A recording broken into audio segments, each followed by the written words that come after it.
वंदे महापुरुषते चरणारविंदम सर्वेभ्यः नमो नमः। आप सभी का हमारे YouTube चैनल संस्कृत सुधा पर बहुत बहुत स्वागत है। यदि आप लोगों ने अभी तक हमारे YouTube चैनल को सब्सक्राइब नहीं किया है तो चैनल को सब्सक्राइब एवं वीडियो को लाइक से अवश्य करें। आज इस वीडियो के माध्यम से हम पाठ्य पुस्तक संस्कृत रुचिरा कक्षा 7वीं के 6वें पाठ, जिसका नाम है सदाचारः, यानी अच्छे आचरण और अच्छा व्यवहार, तो इस पाठ के जो अभ्यास कार्य है उन अभ्यास कार्यों को आज हम यहाँ पर पढ़ेंगे। तो सर्वप्रथम हम पढ़ेंगे और समझेंगे पहले प्रश्न को। तो पहले प्रश्न में क्या कहा जा रहा है कि सर्वान श्लोकान सस्वरम गायेत, यानी सभी श्लोकों को स्वर पूर्वक गत्यति एवं लय पूर्वक उनका गायन करें। तो मेरा पहले से ही मेरा एक वीडियो है जिसमें सदाचार पाठ के श्लोकों का सस्वर वाचन एवं उनका अध्यापन व्याख्या है। तो आप उससे श्लोकों का सस्वर वाचन सीख सकते हैं। इसके बाद है दूसरा प्रश्न। तो उपर्युक्त कथनानां समक्षम आम अनुपयुक्त कथनानां समक्षम न इति लिखत, यानी जो वाक्य सही है तो सही के सामने हमें आम यानी हाँ लिखना है, और जो अनुपयुक्त है यानी जो सेंटेंस गलत है उसके सामने हमें ना लिखना है यानी नहीं। तो चलिए देखते हैं।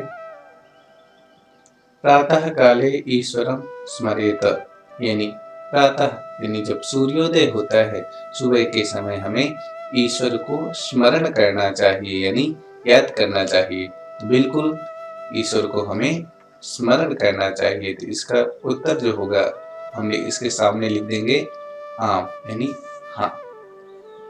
फिर कह रहे हैं अनृतम ब्रूयात, यानी झूठ बोलना चाहिए। तो नहीं यानी झूठ नहीं बोलना चाहिए। क्यों नहीं बोलना चाहिए झूठ? क्योंकि झूठ बोलेंगे तो जो काला कौवा है वो क्या करेगा? काट लेगा। यानी हमें सच बोलना चाहिए। तो यहाँ पर अनृतम ब्रूयात यानी झूठ बोलना चाहिए। तो समक्ष हम क्या लिखेंगे? ना, क्योंकि नहीं बोलना चाहिए झूठ। इसके बाद है ग तीसरा, मनसा श्रेष्ठ जन्म सेवेत, जो श्रेष्ठ लोग हैं, बड़े लोग हैं, जो विद्वान हैं, योग्य हैं, उनकी हमें मनसा सेवेत मन से सेवा करनी चाहिए। तो बिल्कुल सही है। अगला है मित्रेण कलहम कृत्वा जनः सुखी भवति, यानी मित्र से कलह करके व्यक्ति सुखी होता है। तो ऐसा नहीं है। मित्रेण कलहम कृत्वा न कदापि सुखी जनः, व्यक्ति सुखी कभी भी नहीं रहता है। तो इसके समक्ष हम लिख देंगे ना, नहीं। स्वः कार्यम अद्य कुर्वीत, यानी कल के काम को कब कर? आज करना चाहिए। तो बिल्कुल सही है। तो यहाँ पर हम अंत में लिखेंगे आम। अगला है तीसरा प्रश्न। एक पदेन उत्तरत, यानी एक पद में, एक वर्ण में हमें क्या करना है? इसका उत्तर लिखना है। तो प्रश्न देखेंगे सर्वप्रथम। कह न प्रतीक्षते, पहले क्या है क नंबर में? कह न प्रतीक्षते, कौन प्रतीक्षा नहीं करता है? तो कहते हैं नहीं प्रतीक्षते मृत्यु प्रथमस्य न वा कृतम, यानी जो मृत्यु है वो प्रतीक्षा नहीं करती है। तो इसके उत्तर सर्वप्रथम हो जाएगा आपका मृत्यु। दूसरा है सत्यता सदा व्यवहारे स्यात्, यानी जो सत्यता है, सत्यवादिता है, वह कब व्यवहार में होनी चाहिए? तो कहते हैं सर्वदा व्यवहारे स्यात् औदार्यम सत्यता तथा, यानी सर्वदा हमेशा होनी चाहिए। फिर ग नंबर में किम ब्रूयात, यानी क्या बोलना चाहिए? तो कह रहे हैं सत्यम ब्रूयात, यानी सत्य बोलना चाहिए। अगला है घ नंबर, केन सह कलहम कृत्वा नरः सुखी न भवति, यानी किसके साथ में व्यक्ति झगड़ा करके सुखी नहीं हो सकता, नहीं रहता? तो कहते हैं मित्रेण कलहम कृत्वा न कदापि सुखी जना। तो यहाँ पर हो जाएगा उत्तर मित्रेण। अगला है कह महान रिपुः अस्माकं शरीरे तिष्ठति, ये बहुत ही अच्छा है। देखो कौन सबसे बड़ा जो हमारा शत्रु है वह हमारे शरीर में ही रहता है। कह महारिपुः अस्माकं शरीरे तिष्ठति, कौन महान शत्रु हमारे शरीर में रहता है परंतु दिखाई नहीं देता। तो कह रहे हैं आलस्यः, यानी आलस्य हमारे शरीर में सबसे बड़ा महान शत्रु रहता है। इसका उत्तर हो जाएगा आलस्यः। अब हम चौथे प्रश्न को देखेंगे। रेखांकित पदानि आधत्य प्रश्न निर्माणम कुरुत, यानी जो रेखांकित पद हैं उनके स्थान पर हमें प्रश्नवाचक पद का प्रयोग करना है। प्रश्नवाचक शब्द का प्रयोग करेंगे। तो सर्वप्रथम हम देखेंगे मृत्यु न प्रतीक्षते, तो यहाँ पर रेखांकित पद है मृत्यु, तो यहाँ पर जो प्रश्नवाचक शब्द होगा वह हो जाएगा कहा। आपके समक्ष ये रहा उत्तर। तो प्रश्न निर्माण करेंगे तो कह न प्रतीक्षते, और यहाँ पर इस पूर्ण विराम की जगह पर क्या हो जाएगा, प्रश्नवाचक चिन्ह का प्रयोग हो जाएगा। तो यानी एक ये जो प्रश्नवाचक पद होगा वह कह प्रयोग होगा। अगला है कलहम कृत्वा नरः सुखी भवति, यहाँ पर हमें कलहम इस शब्द के स्थान पर हमें प्रश्नवाचक शब्द प्रयोग करना है। तो यहाँ पर प्रश्नवाचक पद हो जाएगा किम, यानी किम कृत्वा नरः सुखी भवति। अगला है पितरम कर्मणा सेवेत, यानी पिता की कर्म से सेवा करनी चाहिए। और कहते हैं ना श्रेष्ठम जन्म गुरुम चापि मातरम पितरम तथा मनसा कर्मणा वाचा सेवेत सततम सदा। यानी पितरम, यहाँ पर पिता के पिता पितरौ पितरः पितरम द्वितीय एक वचन में होता है पुल्लिंग में। तो यहाँ पर प्रश्नवाचक शब्द का जब हम प्रयोग करेंगे तो कह कौ के कम, तो हो जाएगा कम कर्मणा सेवेत।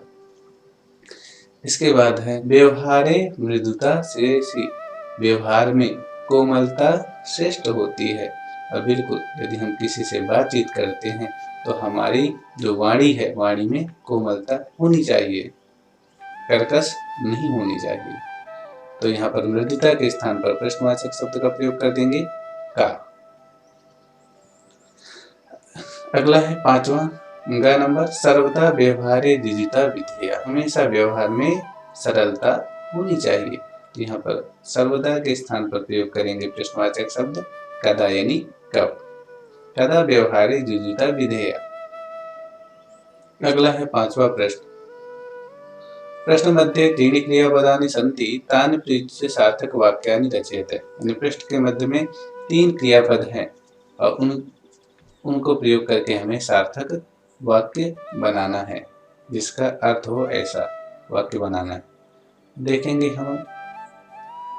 सर्वप्रथम पहला होगा मनसा मातरम पितरम च सेवेत, दूसरा सत्यम प्रियम च ब्रूयात, वाचा गुरुम सेवेत, सत्यम अप्रियम च न ब्रूयात, पांचवा व्यवहारे कदाचन कौटिल्यम न स्यात्, छठवां नंबर श्रेष्ठ जन्म कर्मणा सेवेत, और छठवां रहेगा व्यवहारे सर्वदा औदार्यम स्यात्, और अंतिम ज अन्यतम प्रियम च न ब्रूयात। छठवां प्रश्न है मंजूषातः अव्यय पदानि चित्वा रिक्त स्थानानि पूरयति, यानी मंजूषा की सहायता से अव्यय पद चुन करके रिक्त स्थानों की पूर्ति कीजिए। तो यहाँ पर मंजूषा है, मंजूषा में तथा च कदाचन सदा च और अपि ये 6 अव्यय हैं। तो हम देखेंगे अव्यय का उचित प्रयोग करके। सबसे पहले है भक्तः ईश्वरम स्मरति, भक्त ईश्वर को याद करता है, उनको स्मरण करता है। जो भक्त होता है वह ईश्वर को सदैव स्मरण करता है। ये नहीं कि जब समस्या आई तो हे प्रभु मेरी रक्षा करो, वो सदैव ईश्वर का ही चिंतन करता है, सदा ईश्वर को स्मरण करता है, तो कोई समस्या ही नहीं आती। क्योंकि कहते हैं ना दुख में सुमिरन सब करे, सुख में करे न कोई, सुख में सुमिरन जो करे तो दुख काहे को होए। यहाँ पर देखेंगे भक्त ईश्वरम स्मरति, यानी भक्त ईश्वर को स्मरण करता है। तो कब, यानी सदा, सदैव, हमेशा। इसके बाद है असत्यम वक्तव्यम, यानी झूठ बोलना चाहिए। तो कहते हैं नहीं, झूठ नहीं बोलना चाहिए। तो यहाँ पर हम किस अव्यय का प्रयोग करेंगे, ना। इसके बाद है प्रियम सत्यम वदेत, प्रिय सत्य बोले। तो क्या क्या कह रहे हैं, प्रियम तथा सत्यम वदेत, प्रिय तथा सत्य बोले। इसके बाद है लता मेधा, यानी लता और मेधा। तो यहाँ पर क्या अव्यय आ जाएगा, च अव्यय का यहाँ पर प्रयोग कर देंगे। लता मेधा च विद्यालयम गच्छतः। इसके बाद कुशली भव, तो कुशली भव यानी अपि कुशली भव, यहाँ पर अपि का 5वें नंबर प्रयोग कर देंगे, अपि कुशली भव। अगला है महात्मा गांधी अहिंसा न अत्यजन, तो महात्मा गांधी ने अहिंसा नहीं छोड़ी, यानी कदाचन, यानी कभी भी। तो यहाँ अव्यय पर प्रयोग कर देंगे हम कदाचन। अब अंतिम प्रश्न है चित्रम दृष्ट्वा मंजूषातः पदानि चाप्येति वाक्यानि रचयत, यानी चित्र देखकर और मंजूषा में दिए गए जो पद हैं उनकी सहायता से हमें क्या करना है, वाक्य बनाने हैं। तो हम सबसे पहले देखेंगे,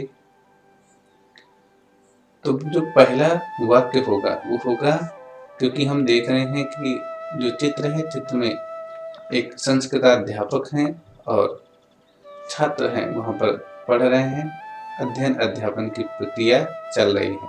तो हम सबसे पहले प्रश्न बनाएंगे। जो पहला हमारा वाक्य रहेगा वो रहेगा शिक्षकः श्याम पट्टे प्रश्न लिखति, शिक्षक श्याम पट्ट यानी ब्लैक बोर्ड पर प्रश्न लिखता है।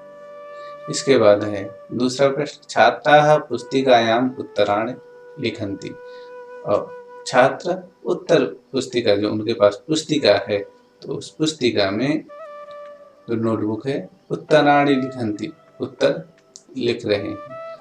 छात्राः प्रश्नं पृच्छन्ति, ये हमारा तीसरा वाक्य रहेगा। और चौथा कक्षायां 6 बालकाः चतस्रः बालिकाः च सन्ति, कक्षा में 6 बालक और 4 बालिकाएं हैं। तो यहाँ पर षड पुल्लिंग है, इसलिए हमने यहाँ पर षड का प्रयोग किया है। और बालिका है यानी कितनी लड़कियां हैं, 4 हैं, तो 4 स्त्रीलिंग में हम 4 को लिखते हैं चतस्रः। यदि पुल्लिंग होता तो चत्वारः, यदि नपुंसक लिंग होता, यदि पुस्तकानि होता तो चत्वारि यहाँ पर प्रयोग करते। इस प्रकार से मैं आशा करता हूँ कि आप सभी को अभ्यास कार्य अच्छी प्रकार से समझ में आ गया होगा। यदि किसी प्रकार की कोई कहीं पर संदेह होता है तो अवश्य मुझे कमेंट के माध्यम से आप सूचित करेंगे, जिससे मैं आपकी समस्याओं का समाधान कर पाऊंगा। फिर मिलेंगे एक नए वीडियो के साथ। सर्वेभ्यः धन्यवादः, नमो नमः।